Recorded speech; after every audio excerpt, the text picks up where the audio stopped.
भारत की communist party एवं जिला किसान सभा के सदस्यों द्वारा मणिपुर में घट रही हिंसक वारदातों, अल्पसंख्यक समुदाय और आदिवासियों पर हो रहे हमले और नारियों को नंगा कर घुमाने जैसी विभक्त घटनाओं को लेकर पूर्णिया शहर के अरनसद चौक पर आक्रोश मार्च व पुतला दहन कार्यक्रम आयोजित की गई, जिसमें सामूहिक रूप से चिंता व्यक्त करते हुए इसकी कठोर शब्दों में निंदा की गई और वहां की राज्य सरकार को शीघ्र बर्खास्त करने की मांग की गई।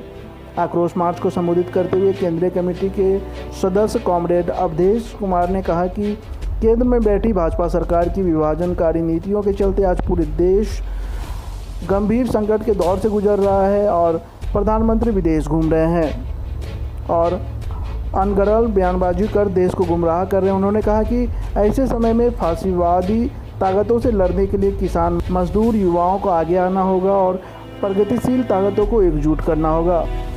वहीं जिला मंत्री सह जिला पार्षद राजीव सिंह ने कहा कि मणिपुर पिछले 2 महीने से हिंसा की आग में झुलस रहा है। महिलाओं को निर्वस्त्र कर घुमाया जा रहा है, सामूहिक बलात्कार किया जा रहा है। लेकिन देश के प्रधानमंत्री जो बेटी पढ़ाओ बेटी बचाओ का नारा देते हैं, लेकिन मणिपुर के सवाल पर चुप क्यों है? मणिपुर जल रहा है, देश के प्रधानमंत्री बंसी बजा रहे हैं। मणिपुर में भाजपा की सरकार है, वहां की राज्य सरकार भी असफल है। इस मुद्दे पर प्रधानमंत्री और मुख्यमंत्री को अविलंब इस्तीफा दे देना चाहिए। भाजपा और आरएसएस के लोग देश में सिर्फ जातीय एवं धार्मिक उन्माद फैलाकर राज्य करना चाह रही है। लोगों का ध्यान महंगाई, बेरोजगारी, शिक्षा, स्वास्थ्य से हटाकर सिर्फ धर्म एवं जात में बांटकर नफरत फैलाकर राजनीति करना चाहती है और हम लोग ऐसा होने नहीं देंगे।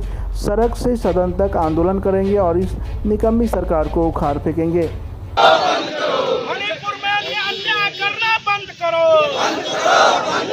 प्रधानमंत्री और मणिपुर का मुख्यमंत्री को इस्तीफा देना होगा।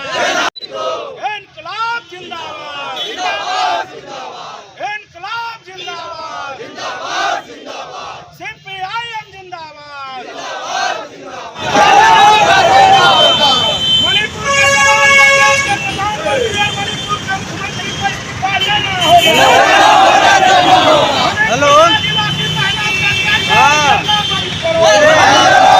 किन मांगों को लेकर आज आप लोग प्रदर्शन कर रहे हैं? हम लोग आज मांग कर रहे हैं, मणिपुर की जो घटना है वो पूरे दुनिया में चर्चा हो रही है और भारत शर्मसार है।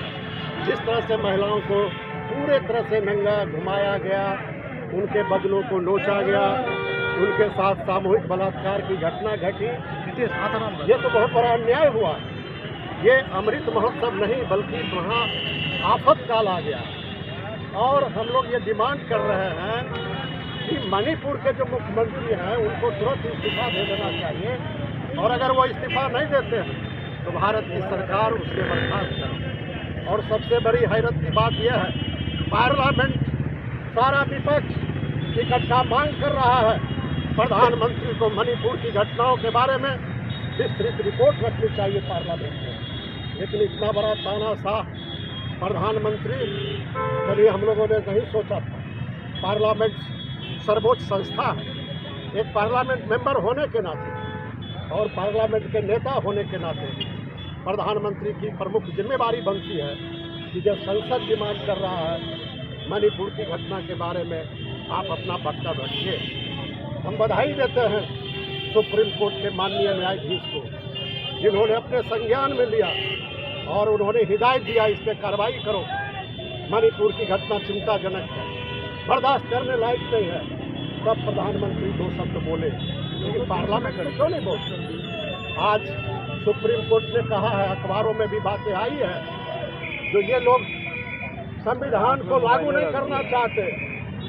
नागालैंड में नगर इकाई का चुनाव हो रहा है, महिलाओं को 33% आरक्षण देना संवैधानिक अधिकार है, लेकिन महिलाओं को अधिकार नहीं देते। सुप्रीम कोर्ट ने सख्त टिप्पणी की है कि भारत सरकार जहां जहां इनकी सरकार चल रही है, भाजपा की सरकार, उसके प्रति नरम रुख रखती है। और सुप्रीम कोर्ट ने यहाँ तक भी कहा कि हमें मजबूर मत कीजिए कहने के लिए, कि हमें कहने के लिए बाध्य होना पड़े कि भाजपा की सरकार संविधान को लागू करने के प्रति सीरियस नहीं है।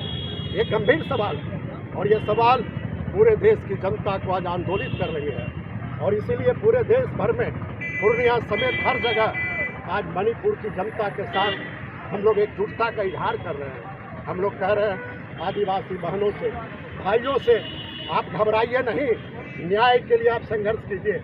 और आपके संघर्ष के साथ पूर्णिया की जनता, बिहार की जनता और पूरे देश की जनता है।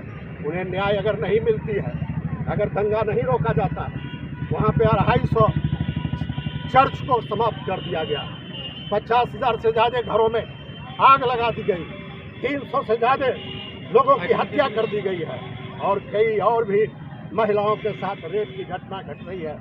आज भी आग लगी हुई है मणिपुर में। ये सब भाजपा प्रायोजित और मणिपुर की सरकार की प्रायोजित तरीके से दंगे कराए जा रहे हैं। मणिपुर को गुजरात बनाने की आज साजिश रची जा रही है और इसके पीछे एकमात्र उद्देश्य भाजपा का है वोट हासिल करना।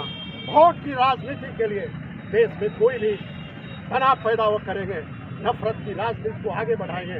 भारत की जनता जो सेकुलर जनता है, जो डेमोक्रेसी में भरोसा रखती है, जो संविधान में भरोसा रखती है, इसको मानने के लिए तैयार नहीं है और इसीलिए हम लोग आज सड़कों पे उतरे हैं।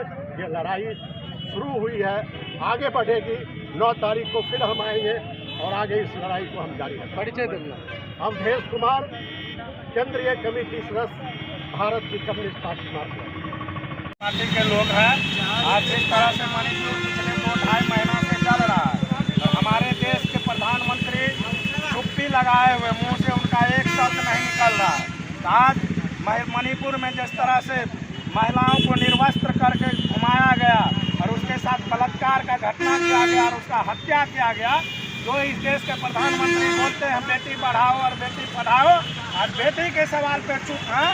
ऐसे देश विरोधी प्रधानमंत्री को हम पूछना चाहते हैं आप क्या कर रहे हैं। 2 महीना से मणिपुर जल रहा है, नीरो की तरह आप बंसी बजा रहे हैं। तब इस देश का दलित, आदिवासी, अल्पसंख्यक, नौजवान, मजदूर, किसान आपका बर्दाश्त नहीं करेगा। और हम लोग आज सड़क पे उतरे हैं, पूरे बिहार में, पूरे देश में लोग इस सवाल पे आज आंदोलन कर रहे हैं, सड़क से सदन तक।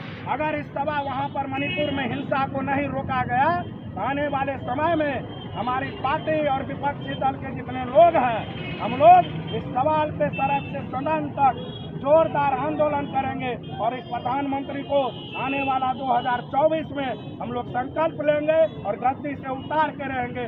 आज यह संकल्प लेने आए हैं और मणिपुर में अविलंब वहाँ का व्यवस्था दुरुस्त करे, नहीं तो हम लोग इस लड़ाई को आगे लड़ेंगे। राजीव कुमार सिंह, जिला परिषद सीपीएम जिला सचिव पूर्णिया।